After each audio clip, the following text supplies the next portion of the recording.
You teacher could plug them who in. said, look, There was a we have to method really get to do it focused on perfect. It would be this airtight. gigantic You debate just zip, about zap, what zap that bad boy. exactly happened. Yeah, you gotta like Tell light us it with what the lighter, and then you happened. can do Tell it, us and it melts. all and the it stories of what molds you would into have liked the to have happened and barely make the cooked stuff up as fruit. the way You along. just Yeah, roll tell us it what up. actually happened, and Hands we'll off that decide how to with evaluate spice. the There's funny you have to rely on feelings like you need primary to spend all your sources. money. You have to rely on artifacts whenever possible. Scratchers. I lost Archaeology $20 becomes scratcher. an important thing. they're like like, that. okay, I'll try And another one. Father Once, Anka it was all really downhill. I spent grounded the $120 discipline on of 10. history What was the in girl just watching you this kind of screaming into delicate space between art and science, whereas That's before it was $60. pretty She was much like, what were firmly you in the doing? world Please of stop. art. We're supposed to be on a So date. he Okay, took these ideas and essentially brought them to Japan. I know, For that can be the the scary part. Japanese She really smokes didn't spices have this well. kind of grounding. I'll take Europe her didn't have that grounding So she was either a little until freaked. It wasn't the Father best So day of her in life. Japan, they really began to Yeah, well, delve that deeply into their happens. archives to dig It up happens to primary people. I'm sure documentation. it's happened to you, And Grant. the Leafs It's a also nightmare, pioneered the fact that a lot of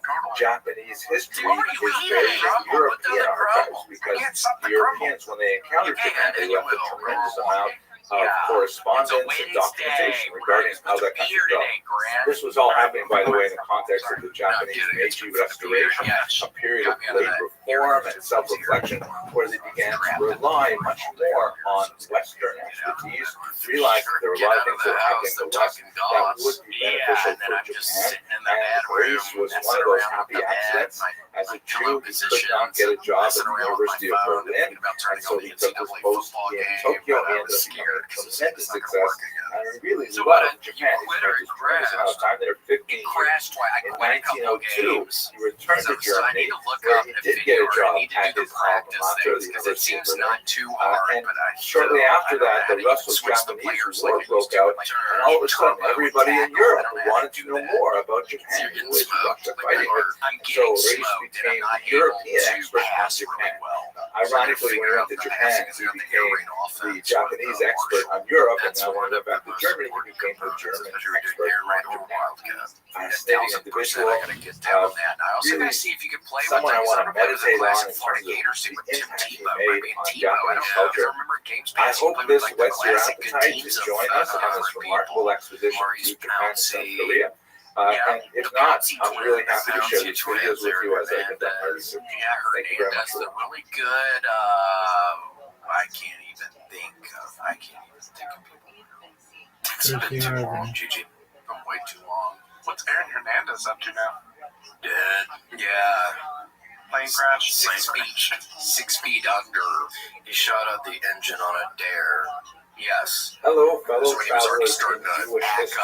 up in I really look Connecticut. forward Yeah, he to got the on an excursion airplane with and I the think, cruise to yeah, pretty Japan, much which crashed is, in that's Foxborough. a bit of a leap for Right me outside of the because most stadium. of my studies in Jewish Yeah, history it was are a really practice day. focused on, ancient Israel, That was so or sad. Europe, Yeah, I mean, to the a flight certain degree attendants North on that Africa, plane, they didn't Central deserve Asia. that. But getting The to the Far pilots East who is beat really up been didn't quite an deserve experience, that. both in terms He of the drops actual 2 journey, pilots in 10 which promises minutes. to be amazing, Yeah. but also in Do you know terms that, Grant? of the history. So I'm let's talk reading just for a right minute now about the city of fire. You got Nagasaki. that on. It's called the engine incident. The trip. Jewish Yeah, it's presence really in Nagasaki tragic. basically dates from the middle of the 19th Super tragic. My century. brother Sheldon Primarily went to because Nagasaki TiVo is one a time. port city, That was and it before was at everything this went time haywire. when Japan just began to be opened up to Western powers. So a What whole bunch of interesting politics about why that was so. Otherwise, What do we Japan do to was each other? fairly I don't insular, both in even. the literal What sense. was that? What as the well fuck as that? What a shot. Introspective. But Eastern We're really European curious. Jews What really happened? saw the opportunity and began to settle there in the middle of the 19th Show us the century. funny one then, because And that must have most been of what their was. business Yeah. was This one isn't with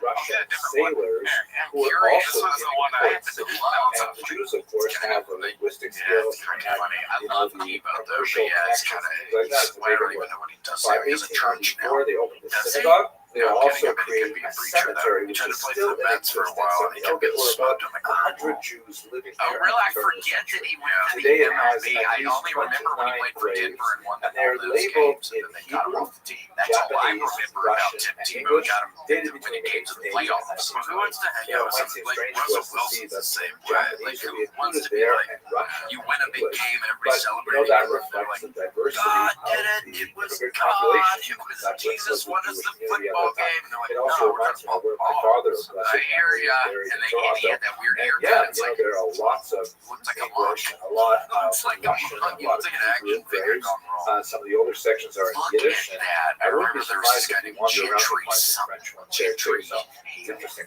At any rate, And the the fraternity uses giant community, I was not jacked able to guy find any at the end of photographs of the Halloween that gravestones. shaved I'll his have to head see like those that. in It was person. kind of I funny. did find this They were photograph shaving that people's heads in labels the actual stupid year, ways. And that's what he got. He got the Friar the Tuck Jewish haircut. calendar, which is of course on the month Davis dating from creation as per the Got him. calculation of the Seder Olam.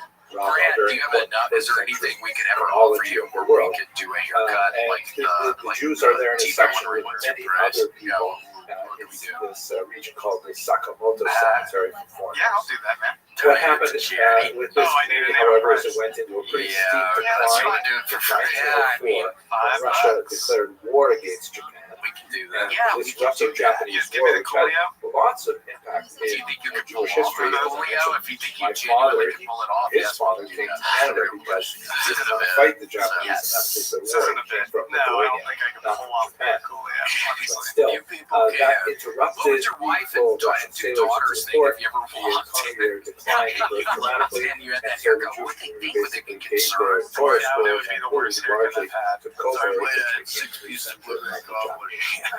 I look forward to learning a lot more about Japan and South Korea, which It's all we right, your hope to lips. visit with Coach River Cruises. I hope you'll be able to cruise with us. And if not, I Well, look we forward could to do sharing it. my Oh my gosh, somebody preparatory got research that with guy. you. Was he passed Thank you out very like much that, for or he was just sleeping, taking a nap, and somebody was able to get him? He's a heavy sleeper. Give him the old Shakespeare. It's really intricate. It does look like Shakespeare. Damn, it's like Josh Brolin. Oh man, Josh Brolin. He wasn't the guy in. Who was the guy in No Country for Old Men? Hello, fellow That's travelers and Josh explorers of Brolin. Jewish Yeah, history. and then Javier. I'm really excited Bardem is about scary. the Yeah, upcoming Javier, Josh expedition of Brolin. Coach He River was in that Cruises movie I to saw Japan recently and about the Korea. And in this firefighters context, who I all want to talk died. to I you know what about you're something talking about. Yeah, absolutely I saw the amazing, trailer. and that is the Ooh, yeah, it was Korean bad. love I affair read some with the article. taco. It was all Now, that guy's you may fault. not It was think like, God, it that was some Korea kid and is it was the a first place firestorm. that Very you would go tragic. to if you want to study Very Talmud. tragic. But basically, it is You not flew too close to the impossible sun. that there are more And then you get people burned studying sometimes. Talmud today in Korea They put these than there little are in the rest of the world. like sleeping I know that's a bizarre statistic, but if you think about it, there are 49 million people living in Korea. And according to the Korean ambassador to Israel, who gave an interview in 2011 with Sama, he said that not only is he a student of Gemara, but in fact, all mothers in Korea need to fire their children. Now that's something mind-blowing. What a job that would be. Daniel Cardenas, where I worked up in Montreal, we met a guy named Daniel Cardenas. Korean mothers reading these to their children. That's looking at somewhere in the neighborhood of 5 million people studying the Talmud. There are only about 60 million Jews in the world today. Scary, I So would never do that. I that's wouldn't do it. You could pay me so all let's try to unpack this and understand how is it possible that so many people are studying Talmud in what's going Korea. on out there right So now. Who's apparently, out there? Somebody else is there out is there. not Is a there a whisper? comprehensive history of Jews in Korea. In fact, you are I looked so at Encyclopedia Judaica, and they didn't have an article on Korea, which is mind blowing. Seriously. But it's primarily a late 20th century phenomenon because Jewish GIs Save who some were for members of the U.S. Army were us. stationed there in the early I tried 1950s. one of these little That's Hello what Fresh Jews bars, were and it was so larger good. numbers Yeah, those began things to are actually appreciate really the good. values Those little bars are of that very, they're particular so part good. They're like of chicken Asia. bars. It They're full of included, chicken for and example, also Chaim nutrients. Potok, I who love wrote some half chicken, half important novels nutrients, I that think. So deal with Yes, they Talmudic topics, later translated to Korean, Tosses a very couple. popular there. But in Wow. particular, Put a some rabbi back named for later. Marvin Tokea, Yeah, we'd who really served appreciate it in because a little. Korea Oh, that's in one of the sweet things. 1962, Walt and then makes later was his sent to lunch Japan and he as a cuts kabachilia.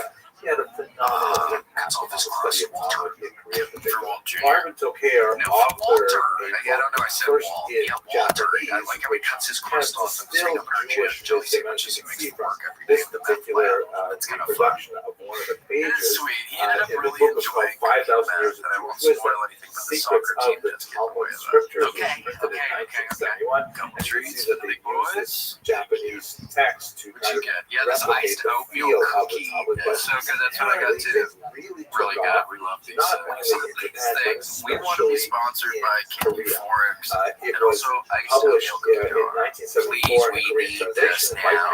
1984, Please. more than Why the 2 gun? million Yeah, Grant, copies we were don't sold like in this 7 violence right editions. now.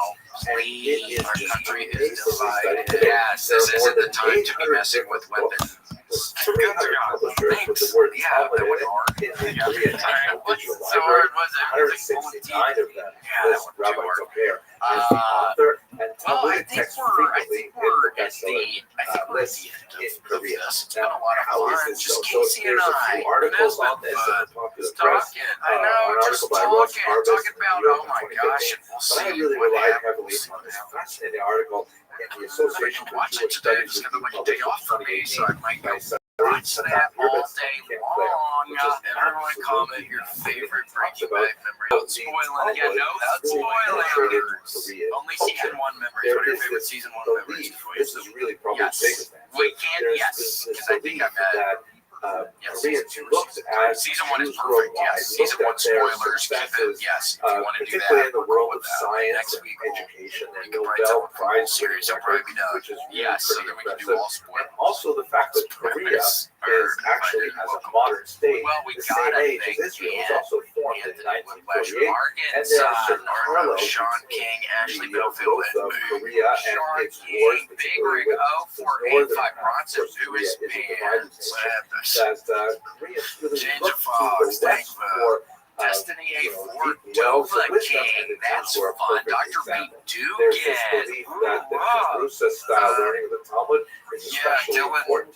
And it's just my immensely short valuable for guy. teaching We're gonna kids. get your Let's name. just have a Yeah, quick I don't look like at some of the Sorg. additional lists Korean, Eli which have been Slugworth, published, Gary and they are David, love the absolutely name Jay Dizzy, Here Jimmy is J, one that I just found out. Josiah Stu, Josiah M, Justin Turkle, Dr. Turkle's Kid, Captain Chaos, Kyle It's Heath, kind of fascinating, but this one looks Larry, more or less like a fair representation of, Rachel a O'Donnell. translation On of to you, popular we edition have of Talmudic teachings. By the way, let us understand somebody that the inside Talmud that that they maybe you're are doing teaching something. is not really We'll figure it out. the way we Might be have the today. mole. It's We a will charge highly you $10,000 to anthologized, find out. curated Yes. edition, Sandy, closer to Shane, Yaakov, I think, than a regular Zabrek, Shas, and with like Sexy nuggets of wisdom Lexi. and Agartha, things like that that are getting over to Runer, But no, the children's just editions tweak are the free especially vicious numerous and fascinating. There's There's another one Magic on William here Amazon for children. the Union Talmud. Army And General. here's one that I love this Which is particular. cool. Look at the graphics here. There's a little rabbi in the Thank front you here. to And our it's friend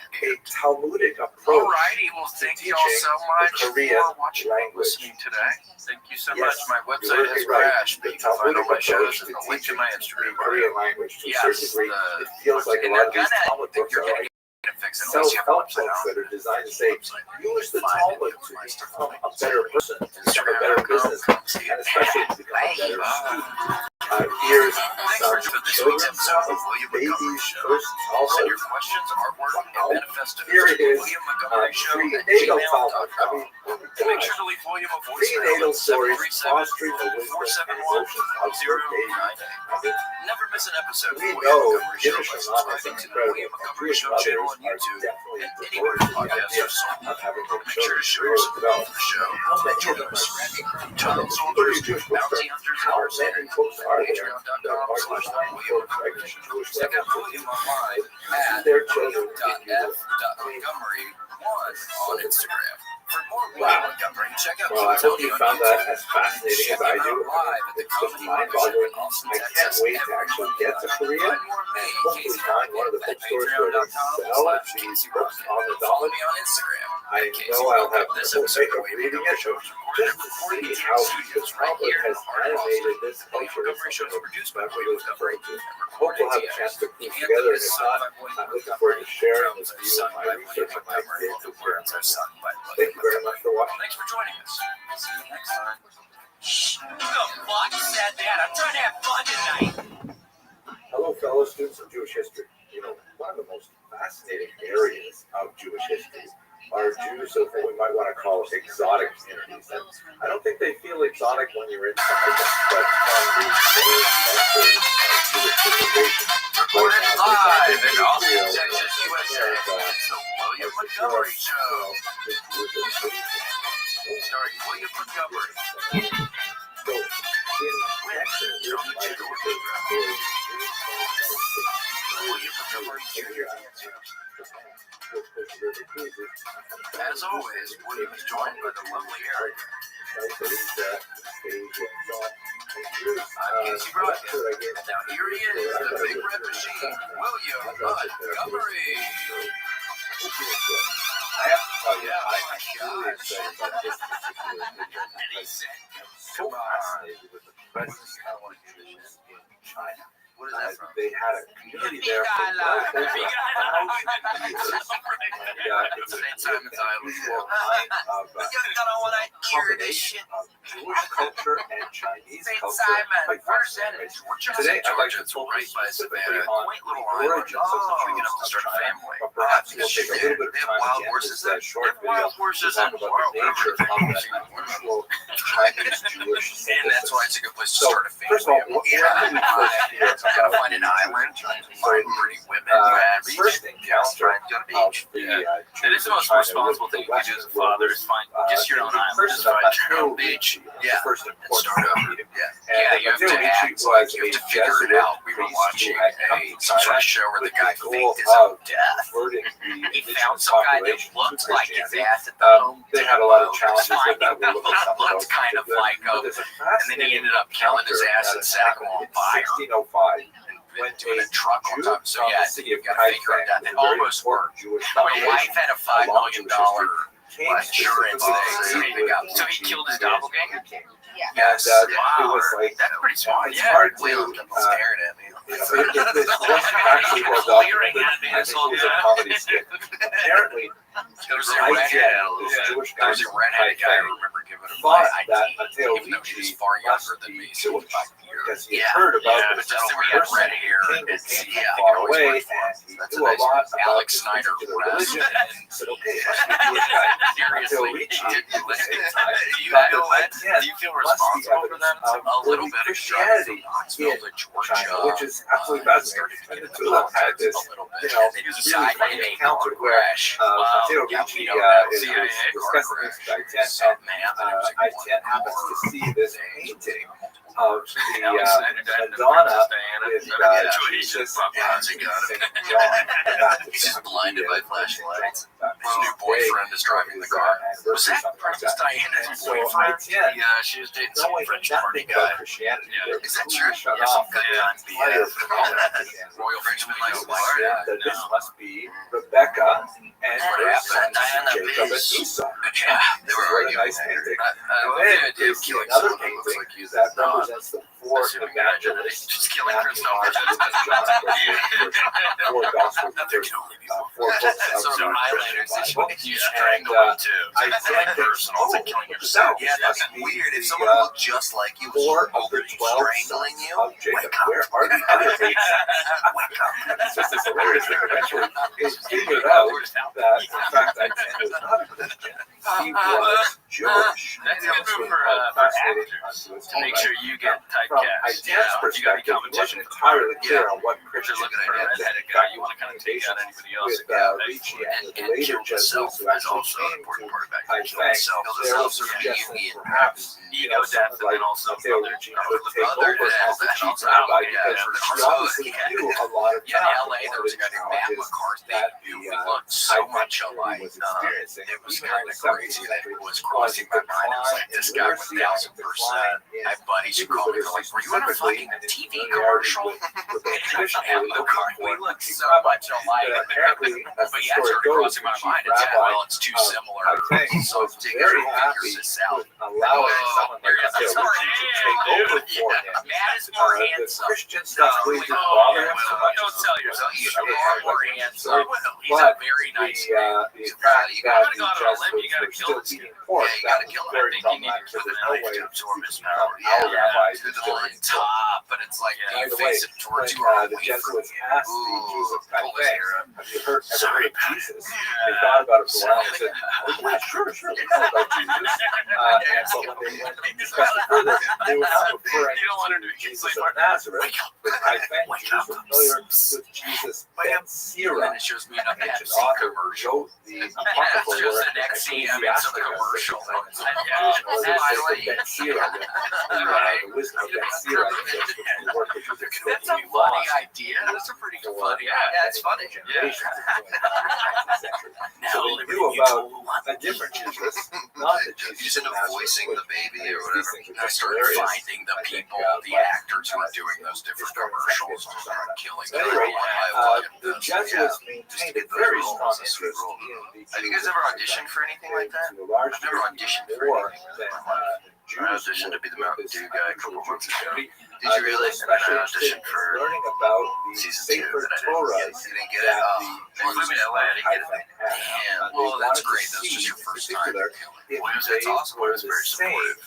That's awesome. I mean, can you look around and everyone look like you? Because not really. It's so weird. No, it was a pretty diverse cast. that there was more evidence for Christianity Mine, it was mine.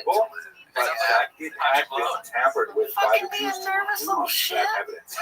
Probably. Can you talk biblical books that predated we did that went all the way back to possibly the I'm Bible. really not supposed to talk By about the way, it.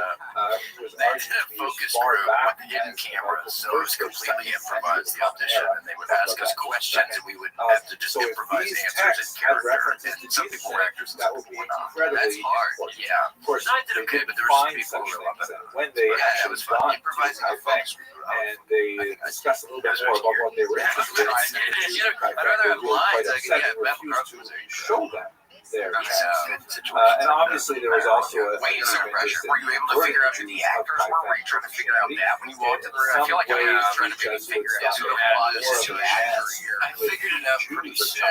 They weren't there. Wait, Grant, we might have to bleach out the name. And of course that's a long story that goes way beyond later. Okay. But we do Are you have cool with that, Grant? Okay, extended is that all right with you? efforts of various Christian missionaries coming to China to specifically anyway, what they did find look just was can you blur Christoph's pussy? Yeah, my Japanese very situation. cherished. Dude, shut it. Blur that. Century Jesuit It's not smelling. Father and So are you somebody that watches your jeans all the time? layout of Almost it, never. the Yeah, I Jews can were tell. definitely What very the heck? These are on the tail end. They need a wash. facility. I got a wing sauce stain right here. Paint washer. I do it once every 2 weeks. Paint wash. If I can see stains, I should probably do it. I can see a stain. Earlier site.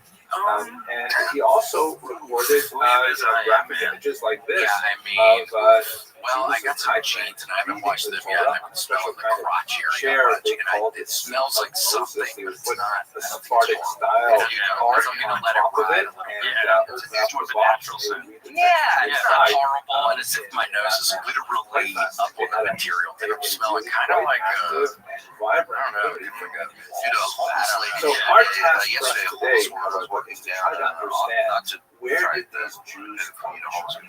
it's a.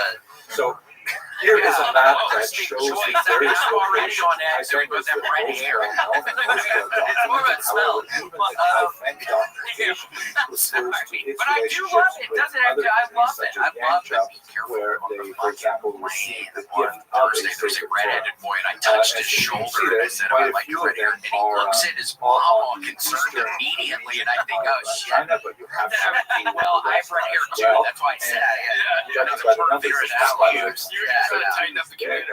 you can see I that don't know, some of them date all the You way get looks, back right? You to get the the redhead. 9th century. See the But that's redhead like on the the street. first I try to go out of my way. Yeah. And it scared me with this boy. That boy was the first Really? day. Oh, yeah. There's kind of There's a little. Yeah, We redhead, have, not women. for example, I said several there was travelers a girl accounts that on the refer flight back to Austin that Benjamin was like, oh, I like her hair. And she looks at me kind of weird for like a split second, and then she like notices that I have red hair or something, and then she says, oh, thanks.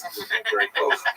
For a second, she was like Marco confused Polo, or the something. famous traveler, I has love how low your passing success rate references is. to China. We have It's not going great. fascinating Chinese tax It's regulations, not a big success. in which there are The vet just tech scattered the other day references wasn't to impressed by him either. Unfortunately, She don't tell had us a cute little lot curly about hair. how Red large hair. He's like, oh, I like hair. She's like, how red active wine. they were, what they were like, but they I'm letting them out of my head. It's happening more often than I'm even thinking. Yeah. Well, I like your You're really throwing darts at them. I like yours too. Thank you. We have a similar shade. It's a very similar shade. We have the darker red. I like the darker red. Or your eyes brown. Yeah, they're brown. Okay, well, I remember being in a class with this real heavy set, giant nerd guy who had red hair. Yeah, And we talked one day after most class likely and said, since our eyes were brown, it's from German back in the day. It's from Germanic. Here's the I don't know. Wikipedia that shows some most important Just a blessing. Just a blessing. silk travel. Yeah, no, it's rare. You see the blue-eyed. Those are like the Irish. It's Or also Irish called the vibes. Spice Yeah, Road. still you're William Spice Knight, man. It's is pretty also Irish. very important I still try to be commodity nice, exported but to the west from the east. they're not They're our not kind. They're one not of the the strange brown because they're eye. Yeah, referred the to brown other eye. caravan Yeah. routes, and those are many of That's them probably what the are little boy was. truly oceans. Yeah, To but my I saw knowledge, this camels lady don't swim, on the street. especially She was like especially when they're laid bathing down. in the street. It does indicate that there was a Yeah, lot she of was bathing in the maritime street, trade. and she was putting on. And what's She was important like a about this reasonably particular homeless silk woman, route is not you crazy, you know what I see mean? that And in this she round was wearing circle like here, a this is tank where top the and like massive jean population shorts. of And my girlfriend and I were walking past. This Yeah, is where not the bad. great And we were walking Talmudic past there. centers are located in the very significant population. We were walking Right past there, and she there, goes, a long, important "Stop spot. smelling on me." Could you tell me what? Jews were involved in the trade that went from I east get to west, off and my almost top of my shorts. of considerable amount of trade that would happen.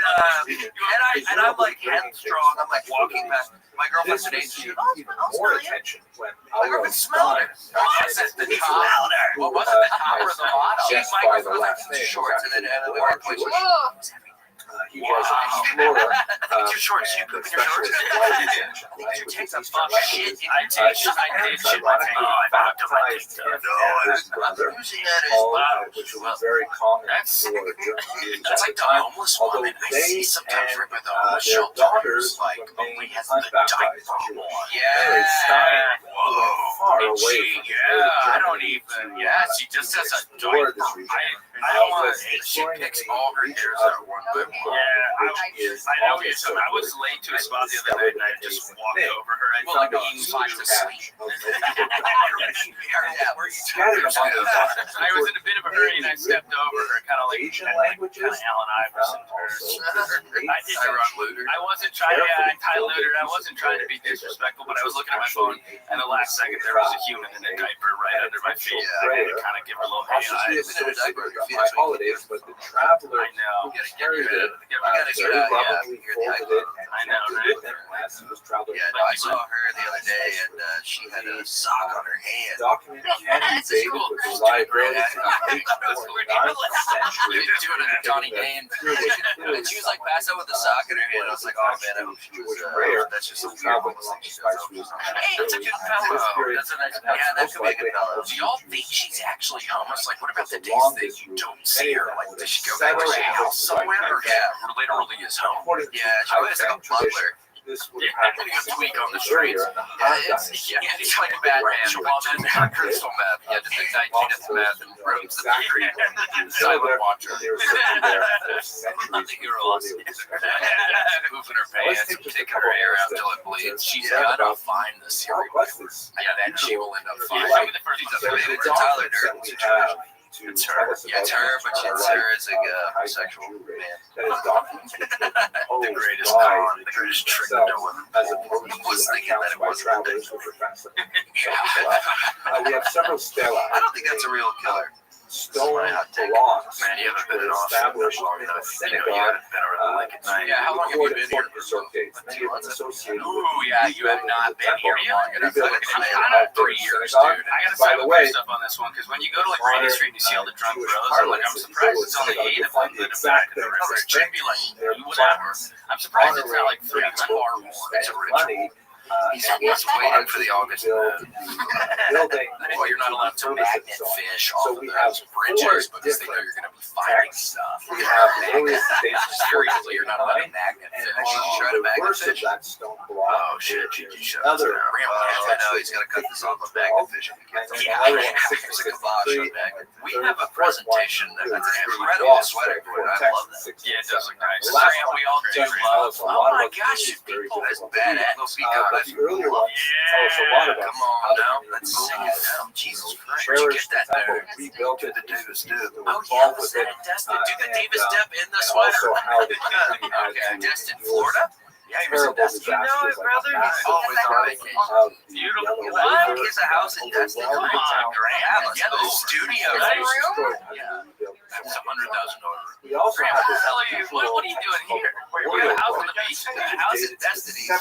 Oh my Mark around God. the Get other away from us, man. here. Yeah, And, outsourcing this. You this should be memorial yeah, book lists We a spend lot time of with the people like us. prominent Got a house on the people beach. in the town and Yeah, gives I've never us a made sense bean. of their Sure, you can invite genealogy. us. See You the can invite document.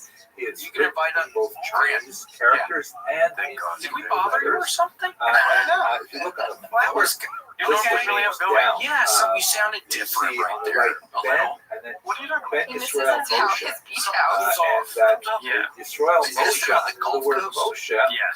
right Gulf next to Coast. that, it has Panhandle an Gulf interesting Coast. kind of phrase that says, Right near Panama City, right near Pensacola. Yeah, that's a good spot. That's a good spot. I grew up in Tampa, so that's right. A lot of fascinating things It's about the happened. Redneck Riviera, they call it. Yeah, well, PCB 07 year after I was there after I did some kind of highway maneuver. 07, some dude who worked at the Sandpiper Beacon Resort, some shitty ass place, raped one of the women who worked there and then threw her ass off a third-story fucking balcony, and she died. And like some of the dudes in the fraternity like saw the front, like saw it happen, like saw her hit the ground. Oh my god! Yes, scarred for life at PCB Sandpiper Beach Resort, and I remember it was like when I was there, it was depressing. Like I was just fucked up the whole time. And there was like a family or two in there, and I just thought it was the saddest thing for some reason. It was just a bunch of college people, fucked up, people around that age getting fucked up, and there were a couple of families. And some about that fucking genuinely sad as I was getting wasted. Or the group that excises Which is a clear reference something must have happened. I didn't follow that thing, but I hope he got arrested. You remember the lady? You remember the murderer who would come to shows in Daytona? Yeah, of course. There was a murderer who was a comedy fan. Yeah, a lot of discussion about Elsie, the local shows. Elsie, for example, like Elsie. Elsie, She kind of comes to comedy shows and get drunk with the comics after. She killed two of her boyfriends. She killed one in Texas and then got off and then went to Daytona Beach. And she was like Eastern European, and she used to wear kind of like a Cyndi Lauper like lacy glove. You know what I'm talking about? And she was Eastern European and in her mid-50s. For And then she would offer you example, crack. one of the things And that's she was a really sweet woman. She loved comedy. She was a big fan of me and my buddy Jared Moore. Shout out to Jared Moore. She would watch it. And she would watch us and be like, you are so fun.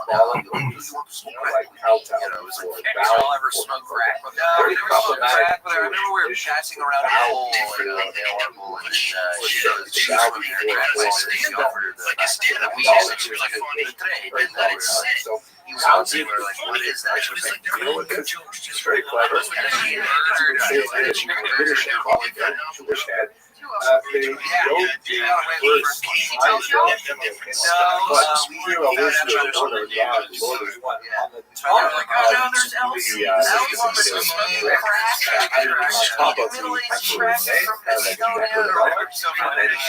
whatever balance you're doing, you want to go balance. Also, very common item was the problem of ancestral veneration. She wasn't great, but she wasn't in, like, it's still really reported to the Pope in Rome that I don't remember. I think she shot at least. I think she's very, very strong ritual Be careful if you have a house on ancestors. fire. And there's a major debate in social as to whether or not this is really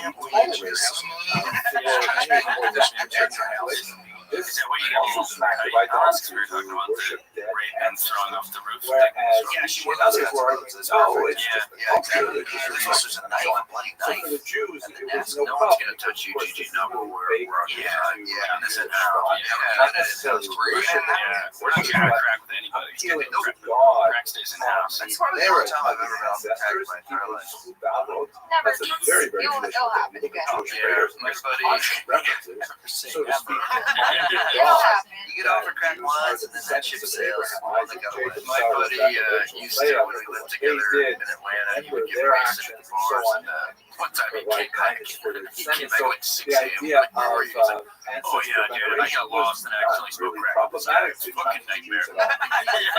went down the wrong alley, and he was like, there's all this guy smoking crack. And And the the guy Jewish was like, culture was you able gotta to hit this. find Oh, all right, that's fine.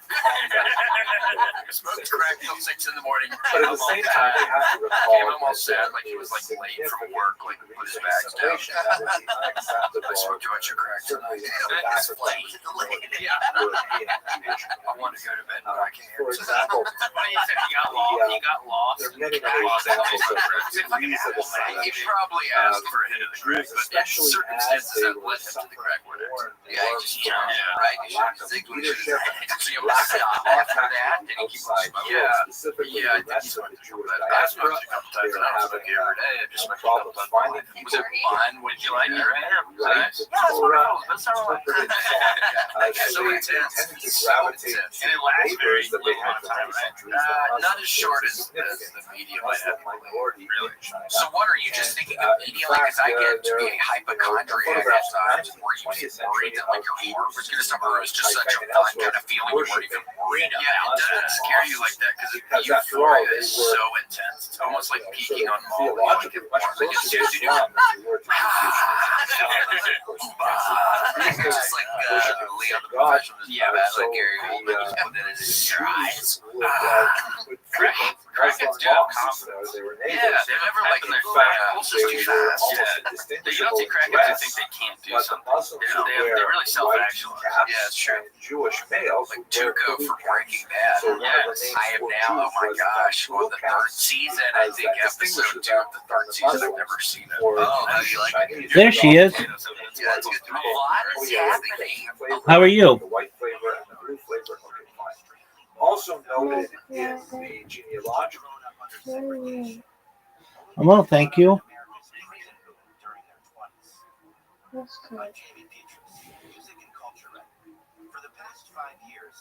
What's in your agenda for today?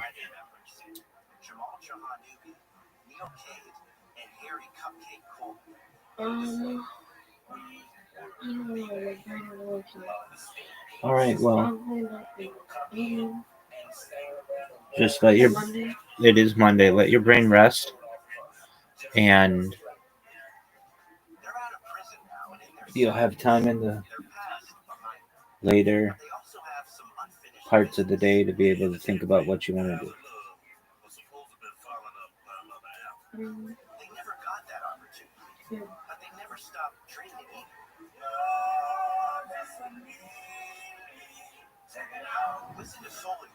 Conjugal tables that they record there, that of those What 7 is happening clans, right now? It looks like he's going to be able some to of live them back at the intermarried house. with I Chinese wanted to and divorce. So actually the recorded Saul in the guy, he's so conjugal fun. tables. Yeah, It's it's better clear call to us, Saul. He should have what that. sort of conversion Yeah, he process should. I know, and now that isn't that another?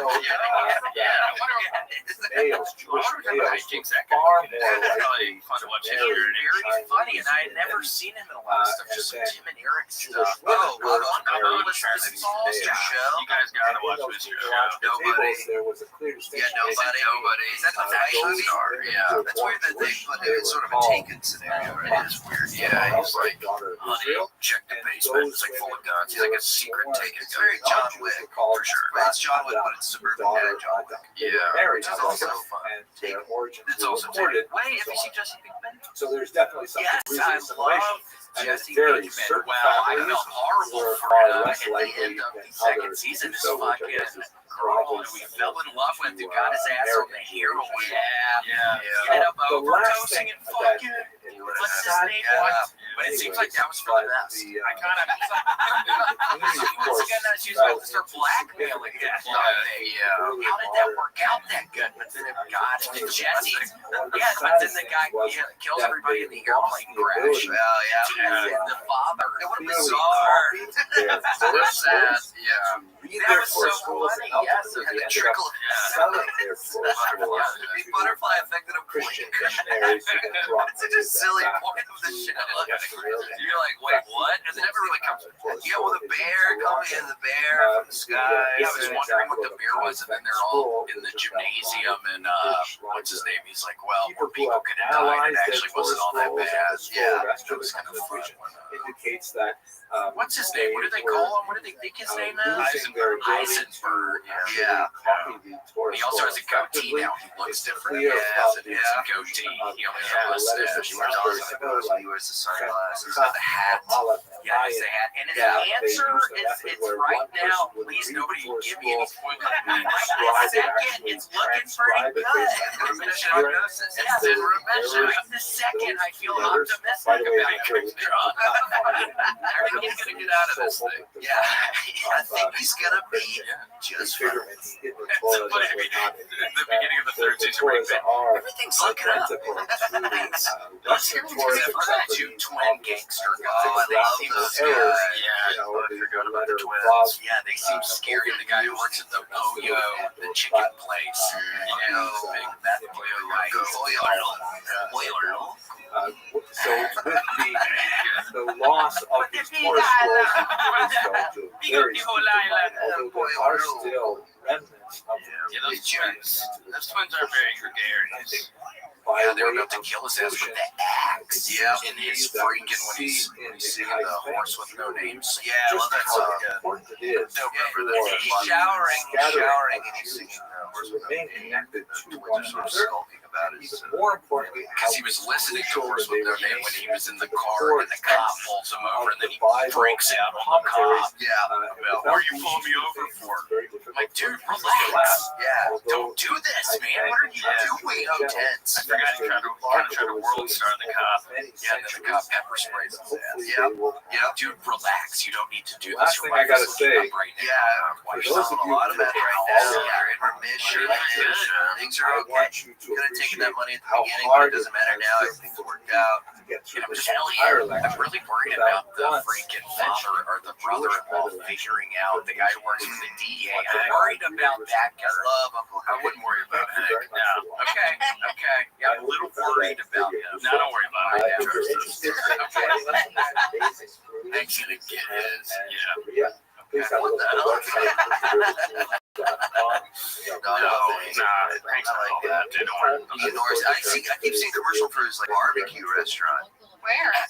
It's like a barbecue restaurant in like Southern California, and I get like every time like sometimes I'll be watching YouTube and Uncle Hank will just show up and tell me to go eat barbecue.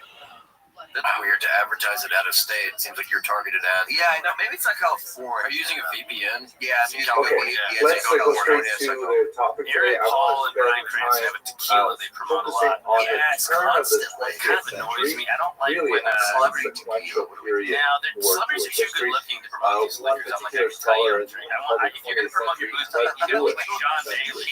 Because this is a period of time that had like George Clooney's Casamigos. History as a whole. Piece of ass. Surrounding, the diaper. From Mad Dog 2020. That was how viable that piece is. Just have a look at it. It was sourced today.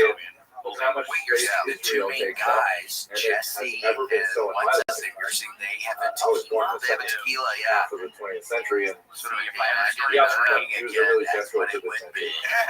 But let's start first of all by going to Brian Krantz tequila. So we're going to move back to Western Europe. His house. We're looking at Eastern Europe development of I showed you the is it clock and how it changes to the 10-hour clock during the characters. Gives you some sense of how crazy it was during I don't like that Ryan Reynolds has mid-mobile. I don't like that either. I go, don't you have enough? Do you not have enough? Do you need to start a separate business on top of your acting money? Dramatically. No one says never enough for these people. one of the things that we didn't have a chance to talk about too much, but I really want to touch on it very briefly, is the development in the 1840s of the That was a pretty first funny movie. I remember seeing that in the modern movie theater. world Yeah. Jewish My dad, my organization. buddy, and Is the which I thought was cool. It was Alliance an R-rated movie. It was good moves in it. Universal I remember I Israelite saw American Pie Alliance. with my The term friend Israelite had a was very often rich used uncle. We went to as his a house substitute for mysterious Jewish benefactor.